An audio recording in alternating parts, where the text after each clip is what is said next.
దాదాపుగా ఈ ప్రాంత వాసులు ఒక చిరకాల కోరిక రిటైనింగ్ వాల్ జగన్మోహన్ రెడ్డి గారు శంకుస్థాపన చేసి అదే చేతుల మీదుగా ప్రారంభోత్సవం చేసిన నాయకుడు ఈరోజు వైఎస్ జగన్మోహన్ రెడ్డి గారు. ఇక్కడ ఉన్న ప్రజానికం ఒకటే చెప్పుతున్నారు, రిటైనింగ్ వాల్ శంకుస్థాపన చేసిన రోజే ఈ నియోజకవర్గంలో గద్దె ఓటమి ఫిక్స్ అయింది. ప్రారంభోత్సవం చేసిన రోజు ఈ నియోజకవర్గంలో 30,000 మెజార్టీతో వైఎస్ఆర్ కాంగ్రెస్ పార్టీ గెలుస్తానని చెప్పని ఈరోజు ఇక్కడ ఉన్న స్థానిక ప్రజానికం చెప్పుతున్నారు.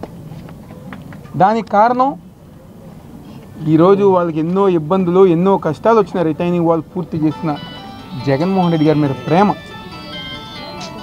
ఆయన మీద అభిమానం.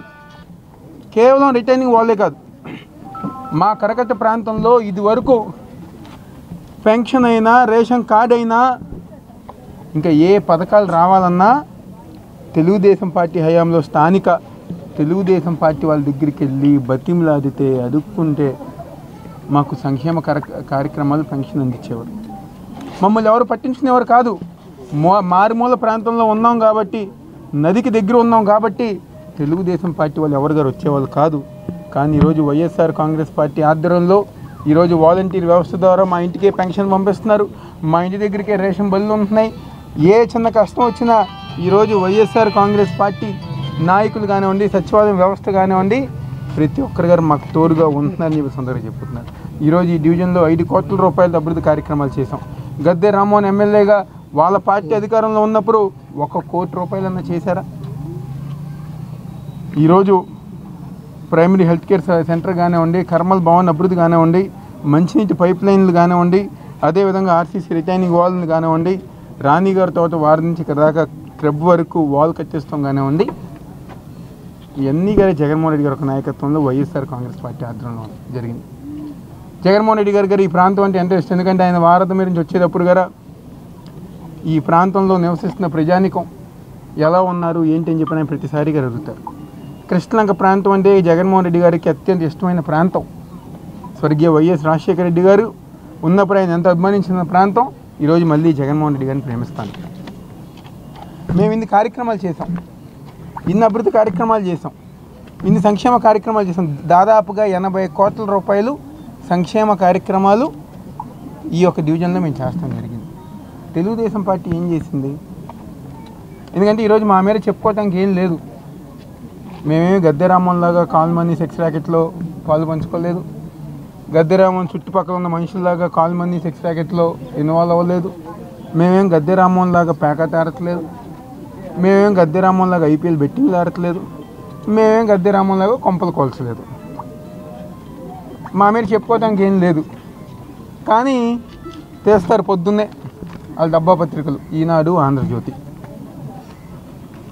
ఏదో జరిగిన చిన్న చిన్న సంఘటనల్ని రీల్ తిప్పినట్టు తిప్పి మిక్సీలో గ్రైండర్లో వేసిన తిప్పి జనాలకి బోరు కొట్టేసింది ఆ టాపిక్లు.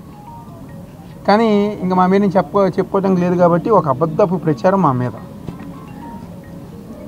ఈరోజు దాదాపుగా 674 కోట్ల రూపాయలతో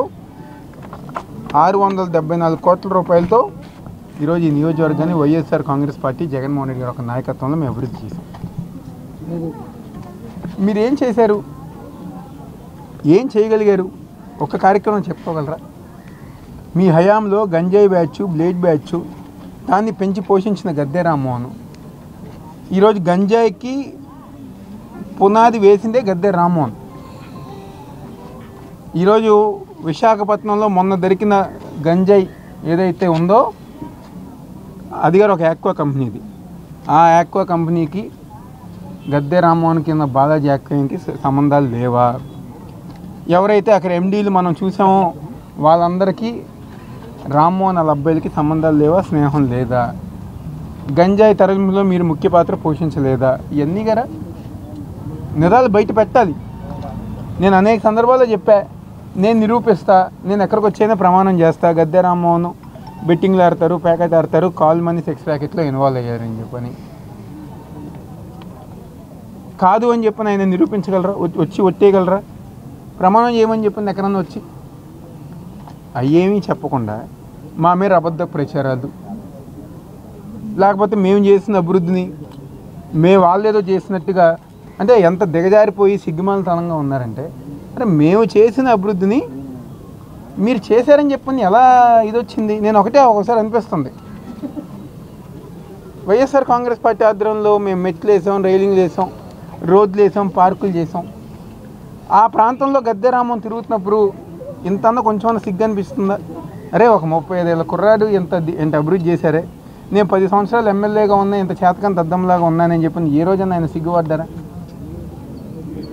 సిగ్గుపడాలి. అదేమీ లేకుండా ఈరోజు మేము చేసిన అభివృద్ధిని, మేము చేసిన కార్యక్రమాలని వాళ్ళేదో చేసామని చెప్పుకోవడం ఎంతకన్నా దారుణం ఉందా? ఇంకో పక్కేమో అభివృద్ధి మేము చేసామంటారు, ఇంకో పక్కేమో జరుగుతున్న అభివృద్ధి ఏమో గద్దె అనురాధ గారు వచ్చి దాన్ని ఆపు చేస్తారు. ఎందుకు ఈ చిల్లర రాజకీయాలు, ఎందుకు ఈ కుళ్ళు రాజకీయాలు? 70 సంవత్సరాలు ఉన్న మీకు ఎంత హోందాగా ఉండాలి. మరింతగా దిగజారిపోయి ఈరోజు అనురాధ గారిని ముందు పెట్టి రెచ్చగొట్టే వ్యాఖ్యలు, రెచ్చగొట్టే పనులు, వ్యక్తిగత విమర్శలు, ఈ వయసుకు వచ్చి గద్దె రామ్మోహన్ గారు ఈ విధంగా చేస్తున్నారంటే ఇంతకన్నా దారుణం ఏముందా? ఈరోజు మీరు నిజంగా మీకేమైనా ఉంటే మీరు నిరూపించుకోవాలి. మీరు చేసిన పని బట్టో లేకపోతే మీరు చేసిన కార్యక్రమాలు బట్టో ఇదిగో పలానా కార్యక్రమం చేసామని చెప్పి నిరూపించుకోవాలి. అంతే. అవన్నీ కాకుండా డబ్బాలు కొట్టిన కార్యక్రమం, బుధాలు కొట్టిన కార్యక్రమం, ఎందుకు ఇవన్నీ? ఏది ఏవైనా తూర్పు నియోజక ప్రజానికం 10 సంవత్సరాలు ఒక అసమర్థత ఎమ్మెల్యేకి అవకాశం ఇచ్చాం. ఆ అసమర్థత ఎమ్మెల్యే మాకొద్దు. 5 సంవత్సరాలు జగన్మోహన్ రెడ్డి గారి హయాంలో జరిగిన సంక్షేమ కార్యక్రమాలతో పాటు ఈరోజు వాళ్ళందరి బిడ్డ, మీ బిడ్డ అవినాష్ ఏదైతే అభివృద్ధి కార్యక్రమాలు చేశారో దానికి అనుగుణంగా మేమందరం గారు వైఎస్ఆర్ కాంగ్రెస్ పార్టీకి మద్దతు ఇస్తామని చెప్పని మేము కోరుకునే గారు. అది ఒక్క అవకాశం ఉంది. 10 సంవత్సరాలు ఒక అసమర్థత ఎమ్మెల్యేకి మనం అవకాశం ఇచ్చాం. ఈసారి ఒక్క అవకాశం ఉండి తప్పకుండా రాబోయే రోజుల్లో జరిగిన సంక్షేమ అభివృద్ధి కార్యక్రమాలు ఇంకా 10 రెట్లు ఎక్కువగా పనిచేసే విధంగా, అదేవిధంగా నిన్న పెన్షన్లు, అవ్వాతాతలు, పెద్దవాళ్ళు ఎంత ఇబ్బంది పడుతున్నారు. బ్యాంకుల దగ్గర ప్రాణాలు పోయే విధంగా దానికి కారణం ఎవరో చంద్రబాబు నాయుడు కాదా? ఈసీకి వెళ్ళి ఇచ్చిన కంప్లైంట్లో గద్దె రామ్మోహన్ లేరా? మీ కక్ష సాధింపు ఎందుకు? పాపం పెద్దవాళ్ళ మీద, ముసలి వాళ్ళ మీద మీ కక్ష సాధింపు ఏంటి? ఈరోజు మీరు ఎన్ని పిచ్చి పనులు చేసినా ప్రజానికం జగన్మోహన్ రెడ్డి గారు అనుభవం ఉందని సందర్భం చెప్తూ సెలవు తీసుకుంటున్నాను.